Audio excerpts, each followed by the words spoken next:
You will die out there. Her voice cut through the air like a knife, complete tonal whiplash from the otherwise undisturbed night air. His eyes never fully left her face, blank and impassive as it was. He was desperately trying to track her movements. She never moved from where she sat, huddled close to what once was Penny, now split in two and barely registering as a person. The girl's chains continued to writhe on the ground, the blood decorating their ends beginning to curl off in strings of steam. His grip on the flashlight tightened as he observed them. What? He sputtered out, trying and failing to keep his eyes averted from Penny. His eyes watered every time his gaze flicked to her, whether from the cloying, sickly smell of blood or the girl herself. He couldn't be sure. Her murderer's head tipped to the side, reminding him vaguely of a confused puppy. Her eyes never met his, just his general direction, as though she were looking at something far off in the distance. "You will die," she repeated. The way she said it was stated so plainly and simply, like she was telling him the weather, and not his unavoidable fate. "From you? Yeah, no shit," he wheezed, beginning to scramble backwards in an attempt to distance himself from her monstrous form. If his panic sarcasm bothered her at all, she made no such indication on her face. The act of keeping it together slowly became lost on John as he watched the girl lift herself off the ground. The more and more he looked at her, the less like a girl she became. If any word were to describe her, it would probably be poltergeist. She looked positively ghastly in the yellow light of the flashlight. The way she rose like a broken doll held in place with a few measly strings did nothing to help her case. Her entire being was off-putting. Her arms did not move to support her, her legs did not even out from under her. It looked like something in the sky had picked her up. "Do you think they will let you leave? After everything you've seen tonight? You saw the cameras. They know you were here." She steps over half of Penny, although it seems more like she's lurching, unsteady like a fawn. Like a waltz, John takes a step back. "You know something you shouldn't. Your eyes on me are proof enough." She continues, one step forward, he takes two steps back. "They will do what they did to the girl. I heard the gunfire. I heard as she screamed." His mind flashes to Sarah's bullet-marred body, bone and brain matter scattered around her like confetti, body held together by slivers. He felt bile rise in his throat, the images of his friends' corpses creating a stain on his mind that would be impossible to forget. She takes another step forwards before John is able to shrink back, leading him to hastily scramble away directly into a tree. Now cornered, he withdraws him to himself, as though an attempt to hide from the girl, who won't stop approaching. She didn't pause until she was only a few measly inches away from his face. Long, matted and tangled black hair dangled just close enough for him to feel the split ends on his cheek. She looked even more horrific up close, skin white like porcelain with millions of scars littering her body. Her eyes were only comparable to black holes, emotionless pits that were now staring directly into his. She reminded him of every possessed little girl in horror film.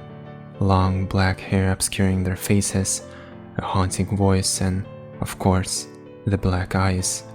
The only thing the girl was missing here was a stained white nightgown. "I'm offering you a quick death," she rasped, and up close she sounded worse.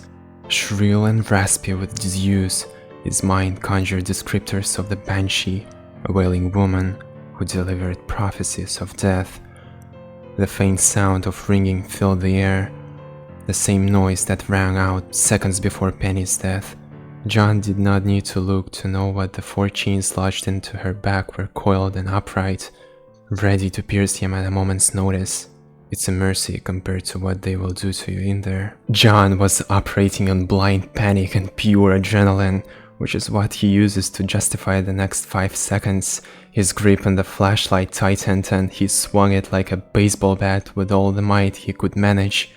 Considering he was a skinny 18-year-old boy who had never even stepped willingly inside a gym.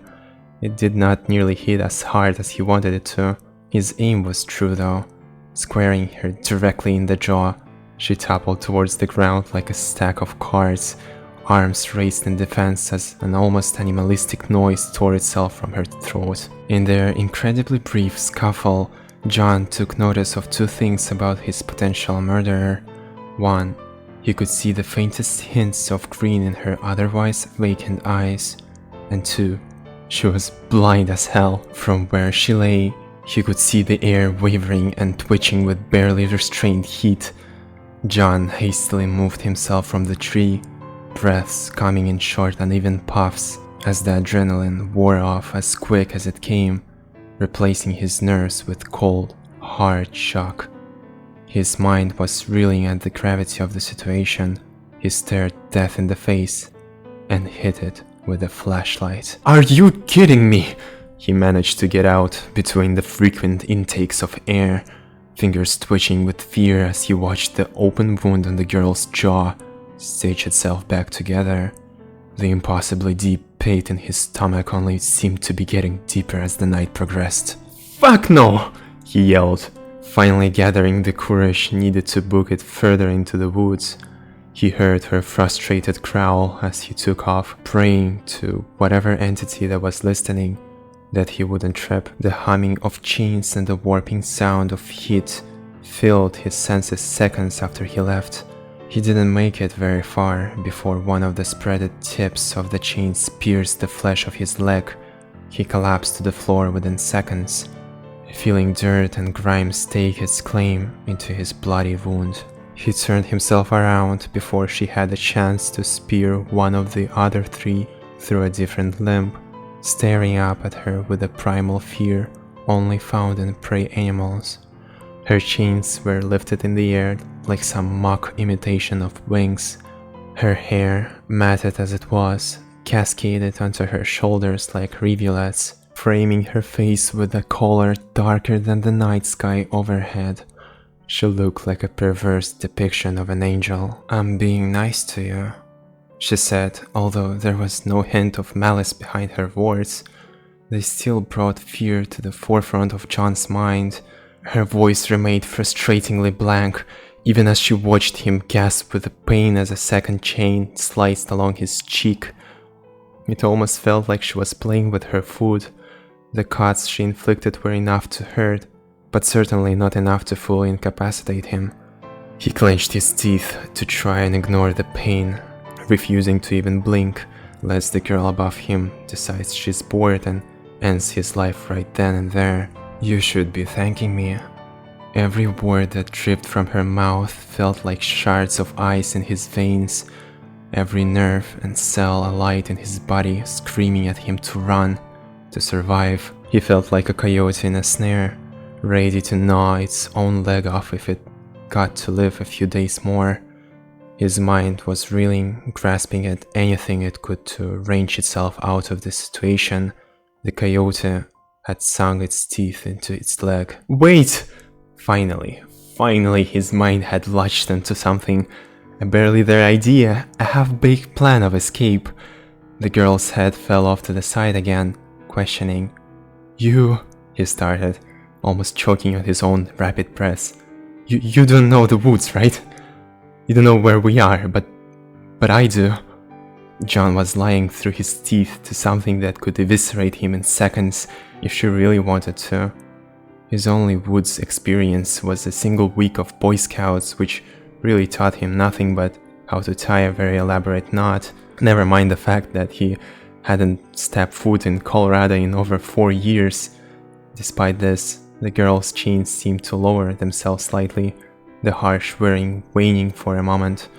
She seemed almost thoughtful. You can barely see right now." The warping of the air increased again, and he hastily backpedaled. "Which is fine, that is fine, it's just, it'll be harder to navigate in the forest is all. I can help you navigate it, I mean."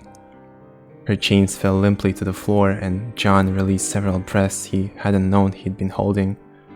"You will lead me out of here, and then, once I am free, I will give you 30 seconds.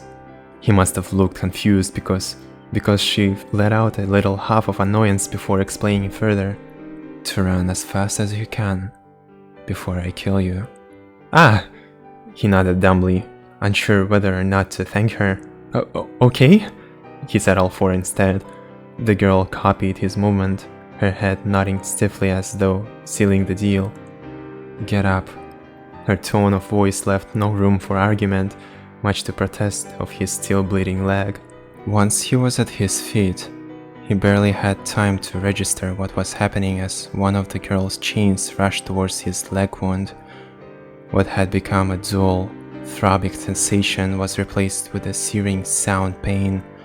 He bit down on his tongue to prevent himself from screaming, and once the feeling had lessened, he turned towards the girl to yell in confused horror, only for her words to abruptly cut off his train of thought. It's cauterized, she offered simply. John kept staring dumbly at her until one of the first flashes of emotions crossed her face. It was one of indignation? Well, she ground out, eyes narrowing into slits as the once limp chains now hummed with life. Right! He picked a direction and started walking. John's legs still hurt, but really this was his own fault. The entire night was his own fault. Guilt burrowed under the skin like worms. The taste of blood clung to his mouth, and the smell of burning flesh hung in the air like smoke. The only reassurance that the girl was following close behind him were quiet, unsettling sounds of chains clinging softly.